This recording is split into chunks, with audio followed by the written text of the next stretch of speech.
critical issues are about print. So for example, I always get my appointment letters in print, and I do have equipment which will scan print, but quite often the standard of print from health services isn't especially good, and quite often I have to ask friends, always friends, to confirm what's in the letter. So appointment dates and times are the crucial ones that might not scan well. And there are two issues with that. First of all, it means that my business isn't confidential.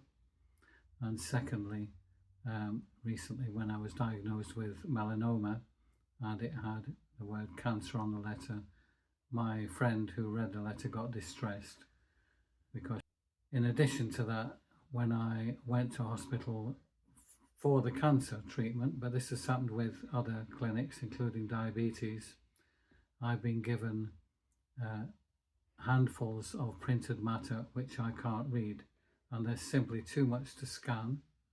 I was asked if a friend could read some, and there was probably enough to make a textbook, and I wasn't prepared to ask a friend to read that amount of stuff. And I asked the doctor in the cancer clinic if the materials I'd been given were available online, and the answer was no, which I found astonishing, to be honest. I ask medical secretaries to notify me in an accessible format, but it's often after I've had a print letter, which is too late. It's the wrong way around, really.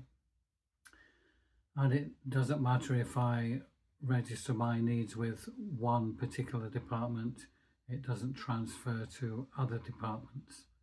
There should be a kind of a one-stop service where if I notify one person, then everyone within Worcestershire would know that I've got information needs, accessibility needs, so I can read it. When I get to clinics, they're often surprised that I'm blind and don't really know how to deal with me efficiently and effectively.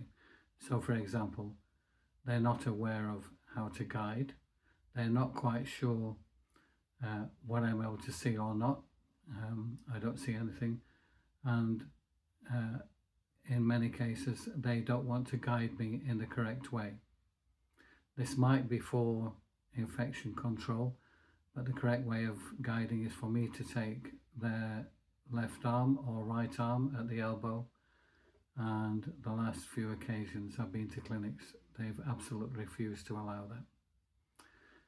So there's a very cumbersome way of taking both of my hands and the nurse or the practitioner walking backwards as I'm drawn forwards, which isn't especially good or safe, in my opinion.